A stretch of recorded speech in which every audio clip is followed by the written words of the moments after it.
Animal Farm by George Orwell, Chapter 1. Mr. Jones of the Manor Farm had locked the hen houses for the night, but was too drunk to remember to shut the pop holes.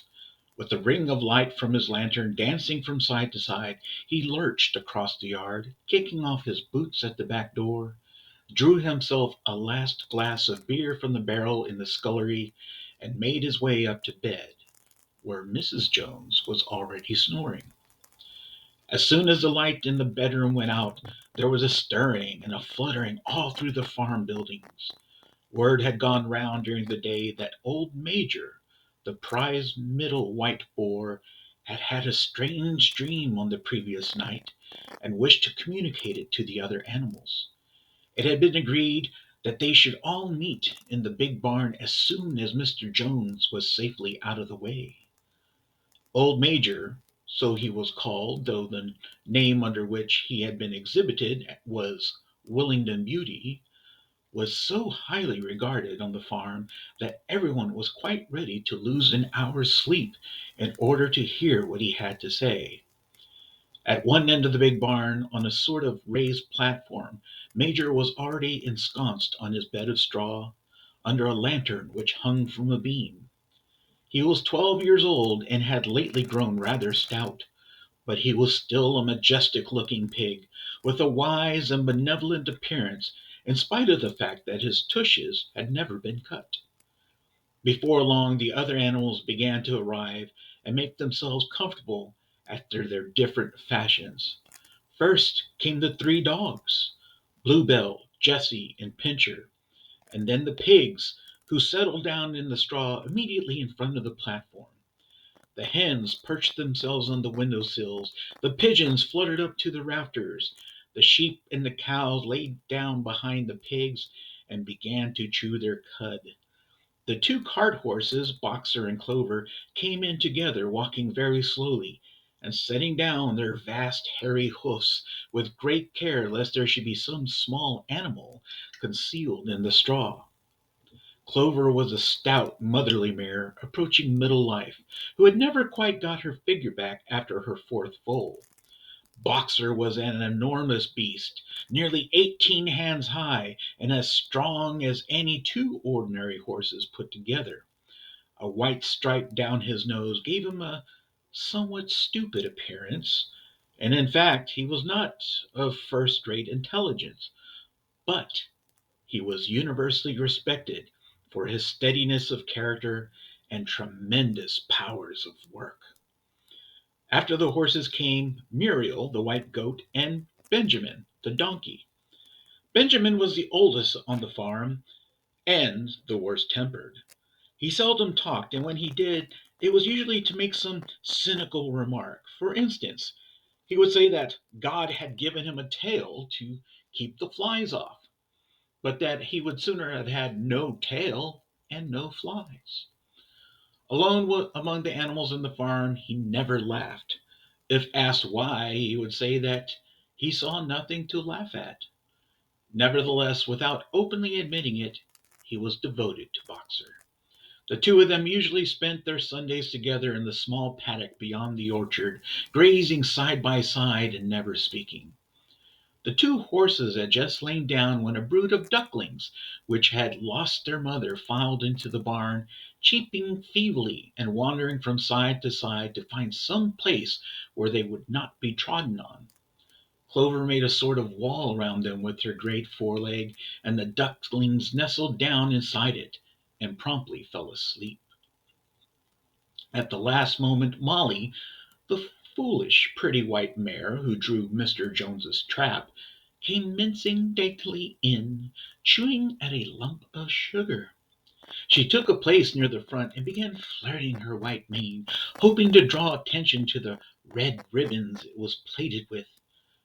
Last of all came the cat, who looked round as usual for the warmest place and finally squeezed herself in between Boxer and Clover. There she purred contentedly throughout Major's speech, without listening to a word of what he was saying. All the animals were now present, except Moses, the tame raven, who slept on a perch behind the door, When Major saw that they had all made themselves comfortable and were waiting attentively, he cleared his throat and began. Comrades, you have heard already about the strange dream that I had last night, but I will come to the dream later. I have something else to say first.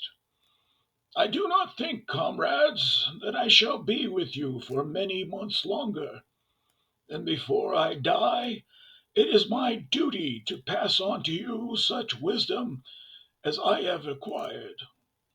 I have had a long life. I have had much time for thought as I lay alone in my stall, and I think I may say that I understand the nature of life on this earth as well as any animal now living. It is about this that I wish to speak to you. Now, comrades, what is the nature of this life of ours? Let us face it, our lives are miserable, laborious, and short. We are born, we are given just so much food as will keep the breath in our bodies, and those of us who are capable of it are forced to work to the last atom of our strength. And the very instant that our usefulness has come to an end, we are slaughtered with hideous cruelty. No animal in England knows the meaning of happiness or leisure after he is a year old. No animal in England is free. The life of an animal is misery and slavery. That is the plain truth. But is this simply part of the order of nature? Is this because this land of ours is so poor that it cannot afford a decent life to those who dwell upon it? No, comrades, 1,000 times no. The soil of England is fertile. Its climate is good. It is capable of affording food in abundance to an enormously greater number of animals than now inhabit it. This single farm of ours would support 12 horses, 20 cows, hundreds of sheep, and all of them living in a comfort and dignity that are now almost beyond our imagining. Why then do we continue in this miserable condition? Because nearly the whole of the produce of our labor is stolen from us by human beings. There, comrades, is the answer to all our problems. It is summed up in a single word: man. Man is the only real enemy we have. Remove man from the scene, and the root cause of hunger and overwork is abolished forever. Man is the only creature that consumes without producing. He does not give milk. He does not lay eggs. He is too weak to pull the plow. He cannot run fast enough to catch rabbits. Yet he is lord of all the animals. He sets them to work. He gives back to them the bare minimum that will prevent them from starving, and the rest he keeps for himself. Our labor tills the soil, our dung fertilizes it, and yet there's not one of us that owns more than his bare skin. You cows that I see before me, how many thousands of gallons of milk have you given during this last year? And what has happened to that milk, which should have been breeding up sturdy calves? Every drop of it has gone down the throats of our enemies.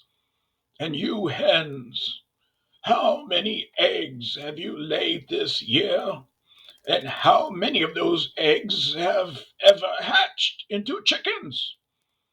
The rest have all gone to market to bring in money for Jones and his men. And you, Clover, where are those four foals you bore, who should have been the support and pleasure of your old age? Each was sold at a year old. You will never see one of them again. In return for your four confinements and all your labor in the field, what have you ever had except your bare rations and a stall? And even the miserable lives we lead are not allowed to reach their natural span. For myself, I do not grumble, for I am one of the lucky ones. I am 12 years old and have had over 400 children. Such is the natural life of a pig, but no animal escapes the cruel knife in the end. You young porkers who are sitting in front of me, every one of you will scream your lives out as the block within the year. To that horror we must all come, cows, pigs, hens, sheep, everyone. Even the horses and the dogs have no better fate. You boxer, the very day that those great muscles of yours lose their power, Jones will send you to the knacker, who will cut your throat and boil you down for the foxhounds. As for the dogs, when they grow old and toothless, Jones ties a brick around their necks and drowns them in the nearest pond. Is it not crystal clear, then, comrades, that all the evils of this life of ours spring from the tyranny of human beings? Only get rid of man, and the produce of our labor would be our own. Almost overnight, we could become rich and free. What then must we do? Why, work night and day, body and soul, for the overthrow of the human race. That is my message to you, comrades. Rebellion! I do not know when that rebellion will come.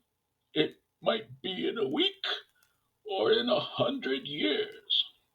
But I know as surely as I see the straw beneath my feet that sooner or later justice will be done. Fix your eyes on that, comrades, throughout the short remainder of your lives, and above all, pass on this message of mine to those who come after you, so that future generations shall carry on the struggle until it is victorious. And remember, comrades, your resolution must never falter. No argument must lead you astray.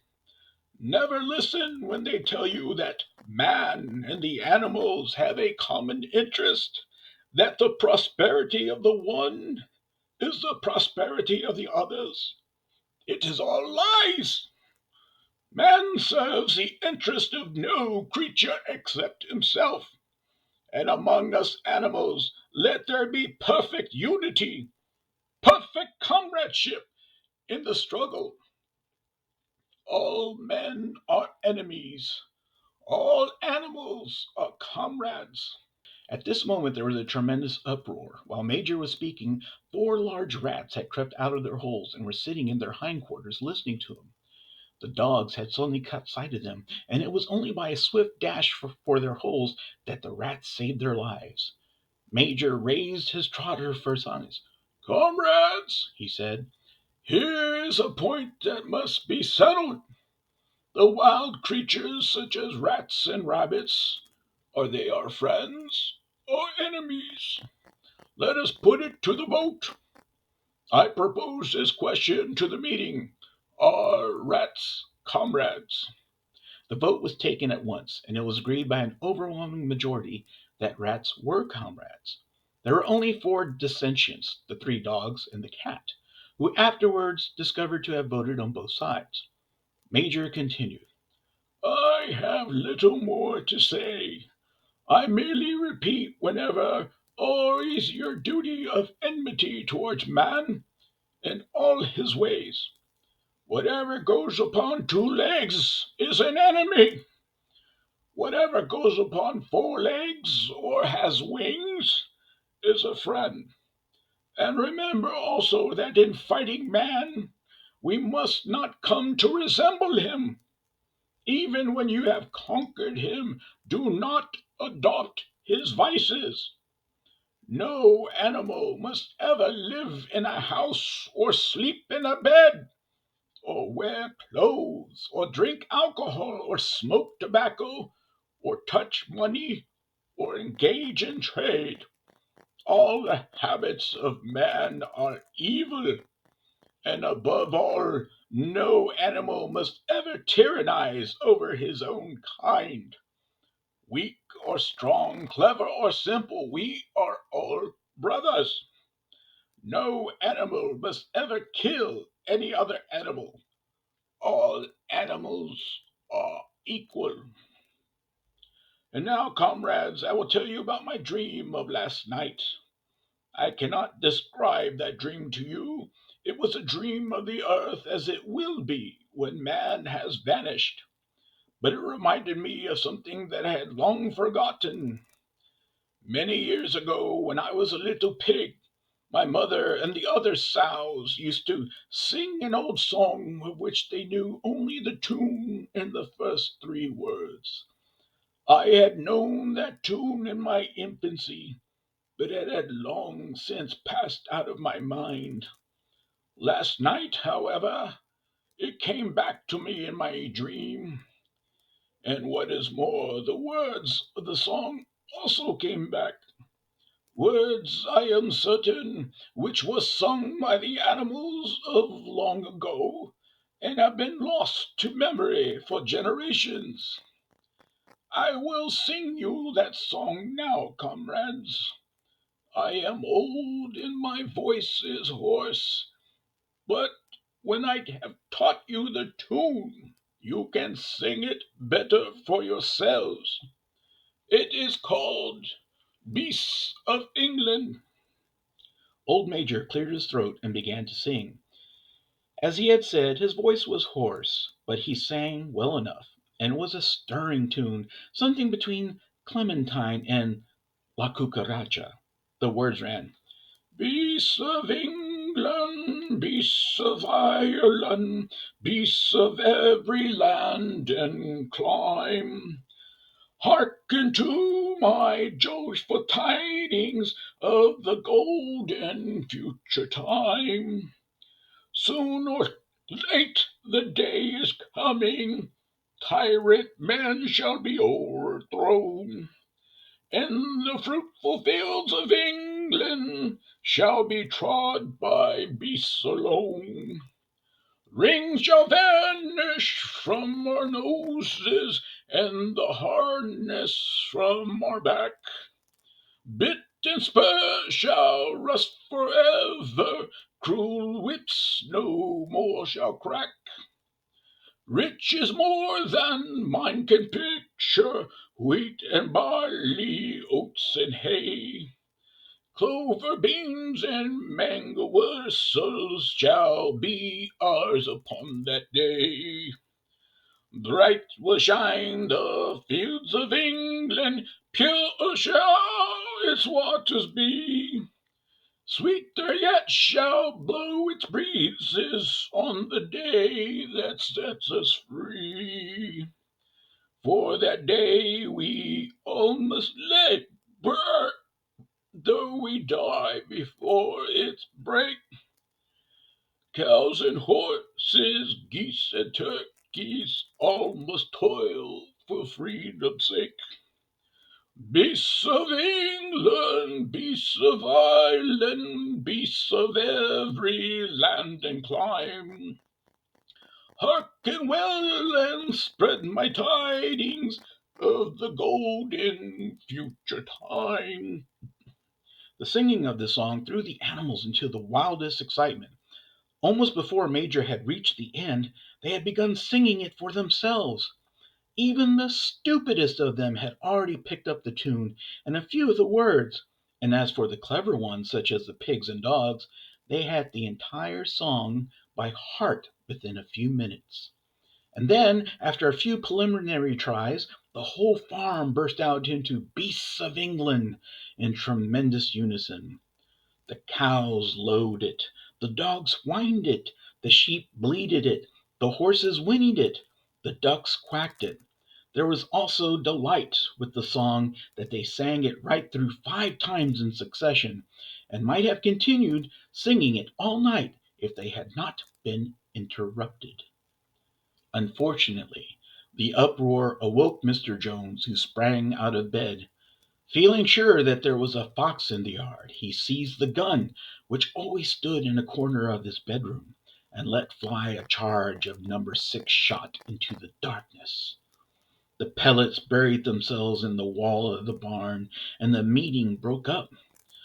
Hurriedly, everyone fled to his own sleeping place.